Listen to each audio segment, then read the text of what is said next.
My parents are in their 60s, and they become obsessed with a 20-year-old, and the whole thing just feels off. So here's the situation. Over the past few months, my parents befriended a girl, let's call her April. She works in the same area as them. At first, it seemed normal. They'd talk at work, hang out a bit, she'd bring them things she baked from her baking course. Nothing weird, but then it started changing. It went from seeing each other at work to going places together after work.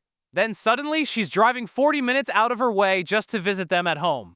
And it didn't stop there. My parents even tried to set her up with my nephew, who's the same age as her. He shut that down immediately, but they kept pushing it. At that point, I thought, okay, maybe they're just excited about a new friend. A bit strange, sure, but whatever. Then I started noticing something. Every time I visited, she was there. I show up with my nephew one night, April's there. Another time, my wife and I drop by unannounced. April's there. I video call my parents randomly during the week, and somehow, April is always around, at work, outside of work, doesn't matter. Say hi to April, and suddenly there she is. But the moment that really got to me was Easter. My parents were hosting the whole family, and of course, April was there, but this time, it was different. The entire night revolved around her. Everything was about April. April did this, April did that. It got to the point where my parents barely spoke to anyone else. It was awkward, really awkward. My son ended up opening his Easter basket in the corner of the room, while my parents were busy talking to April. Normally, they'd make a big deal out of that moment. Not this time. And then there were the comments. At one point, my mom mentioned a birthday gift idea that all of us kids could contribute to, and April just says, "Guess I'm unadopted." Another time she talked about collecting daggers because they're easier to stab people with and the wound won't heal. That was it for me. After she left, I talked to my parents. I told them having her at family events makes things uncomfortable. They didn't want to hear it. My mom flipped it on me, said I was being controlling, that I didn't want her to have friends. My wife stepped in and tried to explain it differently, that the whole situation just feels weird, that it seems like April is inserting herself into everything. But now I'm stuck thinking about it. Am I overreacting, or is it completely fair to feel uncomfortable when someone suddenly becomes this involved in your family?